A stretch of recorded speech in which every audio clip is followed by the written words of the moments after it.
Don Ervin Hoyos, muy buenos días. Mi doctor Londoño, muy buenos días, un gran saludo.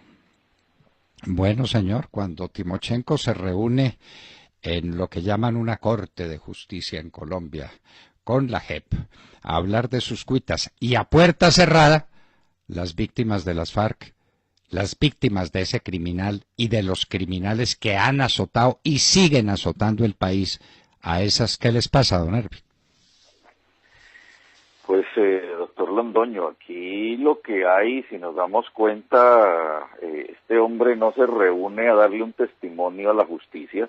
Yo creo que se reúne más bien es a que le den una asesoría de cómo decir algo que surta un efecto para construir su impunidad. Esto es un show, esto es una cosa incluso maquiavélica. Es que en ningún tribunal de justicia del mundo se ha visto que un criminal llegue a alardear de que esa justicia fue la que ellos crearon ellos mismos, que llegue a vanagloriarse de decirse que está feliz, cuando un criminal ante la justicia debe estar agobiado de enfrentar la justicia. Estos están felices de saber que ese es el show que ellos construyeron. Entonces, es sencillamente decepcionante para la sociedad ver esto que hoy estamos presenciando, pero lo peor es que lo advertimos desde el 2014 aproximadamente,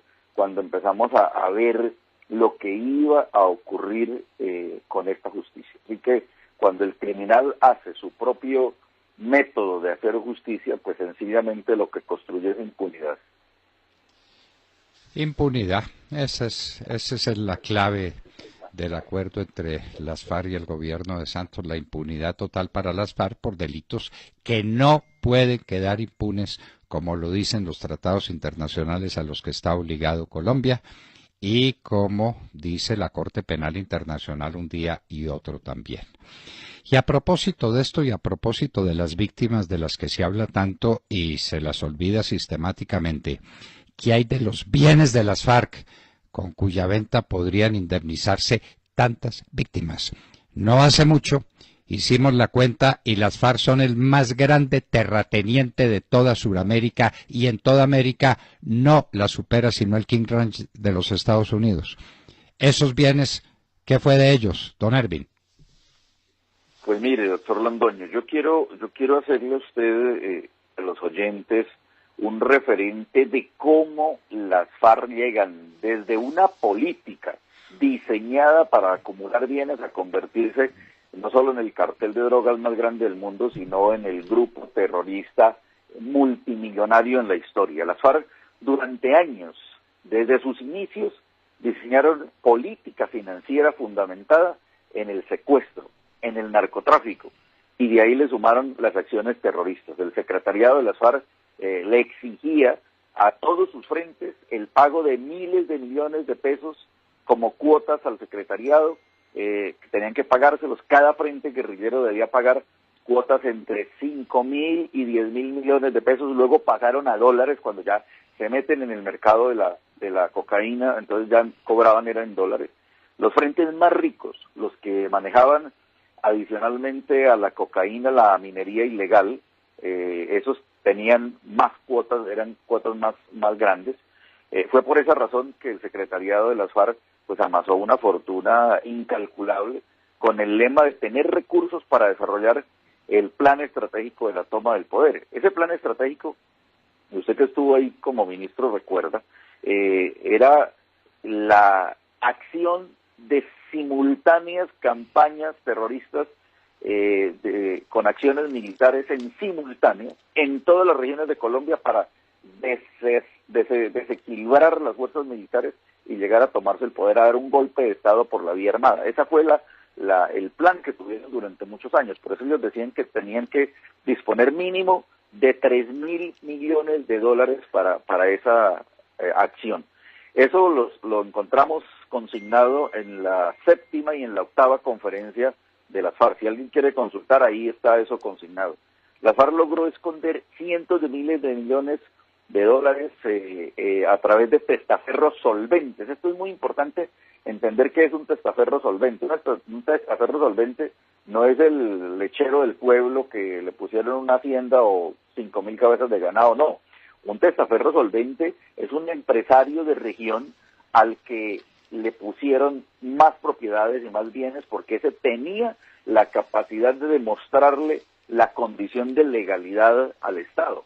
Esos testaferros solventes los ubicaron en el Caquetá, en el Cauca, en Antioquia, en los llanos orientales, en los Santanderes, y la misma figura luego la trasladaron a Venezuela. Crearon toda una red compleja de ganaderos, de inversionistas en los sectores económicos que les manejaban los recursos, y estos fueron los que le dieron esa apariencia de legalidad a todas las propiedades de las FARC. Igualmente lograron tener fortunas en el Ecuador con el mismo sistema, en Panamá con el mismo sistema, en Costa Rica, y luego entraron a inversiones inmobiliarias, cuentas en bancos fiscales en otras partes del mundo. Las FARC, a través de esa estrategia, doctor Londoño, lograron lo que ellos llamaron la internacionalización económica de sus recursos, y montaron también un entramado con ONGs, con organizaciones sociales de izquierda. Lograron mantener capitales ocultos a través de distintos métodos de inversión, incluso en oro en el exterior. Compraron cientos de propiedades, por ejemplo en Costa Rica. Estamos haciendo una investigación que demuestra las inversiones que tienen las FARC en Costa Rica.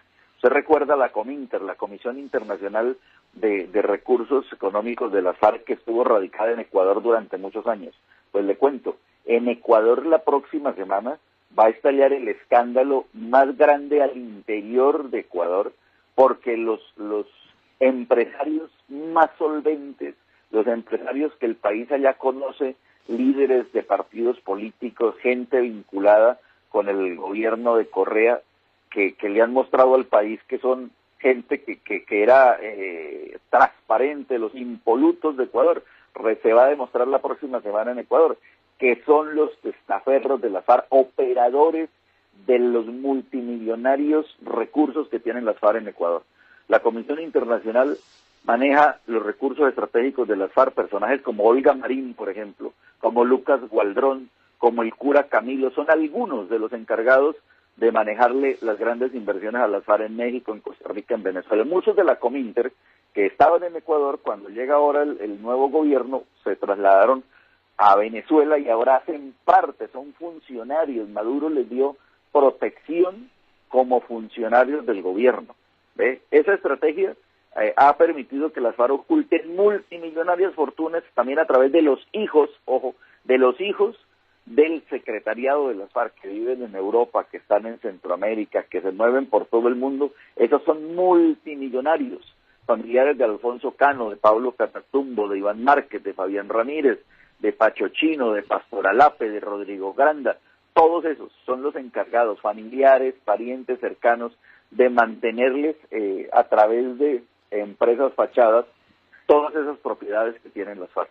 Hay pruebas que están fundamentadas en los computadores. Mire, eso que hicieron de lograr descartarle el poder legal que tuvieron los computadores de Raúl Reyes, de Alfonso Cano, eso pues solamente ahora sirve de fuente informativa, pero eso hubiese sido valiosísimo, y ojalá este gobierno, yo he querido proponerle al gobierno del doctor Iván Duque que le reconocieran a esos computadores la legalidad de prueba, para que a través de esos computadores se vuelva a rehacer procesos para incautarle todos esos bienes que tienen las FARC, no solamente en Colombia, sino en distintas partes del mundo. Aquí en Miami, por ejemplo, hay apartamentos de 3 y 4 millones de dólares que son de testaferros, que son de negociadores que tuvieron las FARC, incluso de gente vinculada al gobierno que estuvo en la negociación. Son los propietarios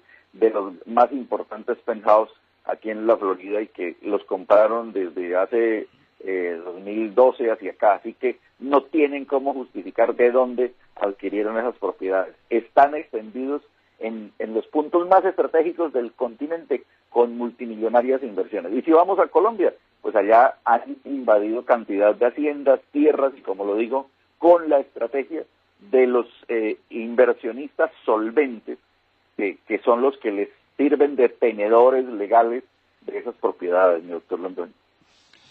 Don Ervin Hoyos, lo que usted ha dicho es de una gravedad infinita. Lo que usted ha dicho es una bomba atómica en un país que tuviera sensibilidad para captar las bombas atómicas. Los bienes de las FARC por el mundo entero.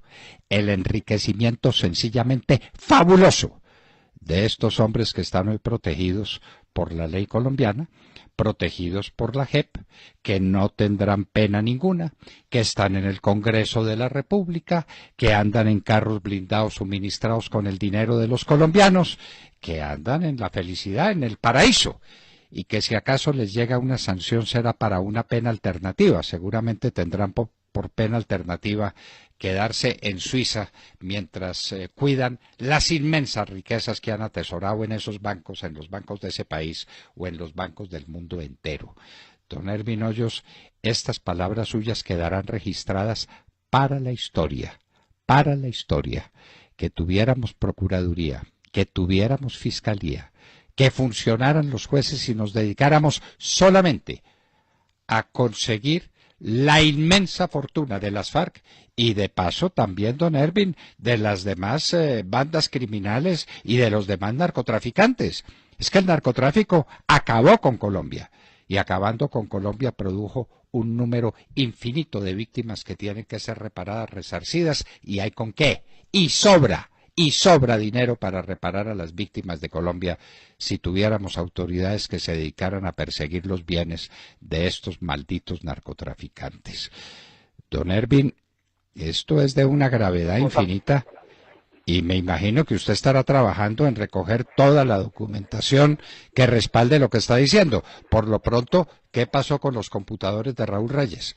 ¿Qué pasó con los computadores de Alfonso Cano? Es que la Corte Suprema de Justicia, que es una corte alcahueta, que no persigue sino a los uribistas inocentes, resolvió alcahuetearle y encubrir a las FARC, diciendo que como esos computadores no fueron localizados dentro de una diligencia judicial, con fecha, con hora, con representantes del Poder Judicial, entonces no valen nada, no tienen poder probatorio. Don Ervin, aquí está el quid de la cosa, porque la tragedia del país es inmensa, pero la fortuna de estos narcotraficantes es gigantesca y hay que recuperarla, ¿no? Mire, yo me he dedicado, doctor Londoño, después de la desmovilización y después de que salieron muchos de las cárceles, a hacerle seguimiento a todos estos bienes.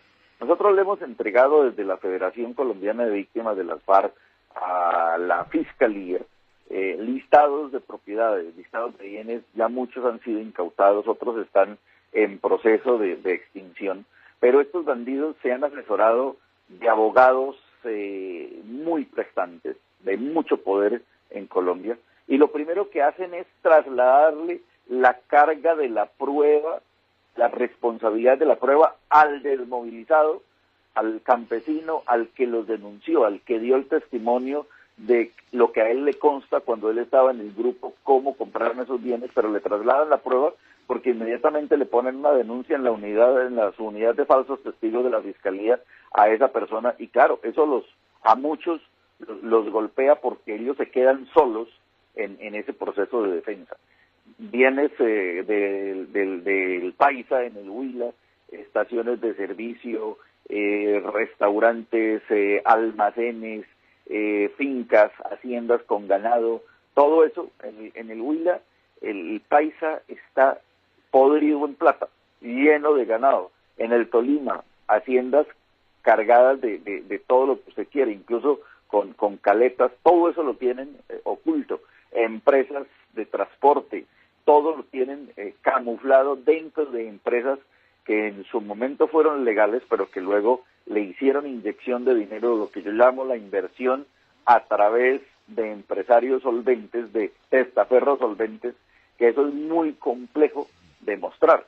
Ahí estamos en un forcejeo muy fuerte, porque ahora se han venido incluso contra mí, se han venido contra muchos de los testigos que, siendo los financieros de las FARC, les consta lo que ocurrió, Y ahí hay que fortalecer el tema de justicia. Si la Fiscalía General de la Nación llegara a firmar acuerdos de cooperación con fiscalías de los demás países, es que, por ejemplo, en Costa Rica no hay ley de extinción de dominio, fíjese. Ellos hasta ahora van a empezar el diálogo en el Congreso para llegar a la ley de extinción de dominio. En Ecuador hasta ahora la están fortaleciendo.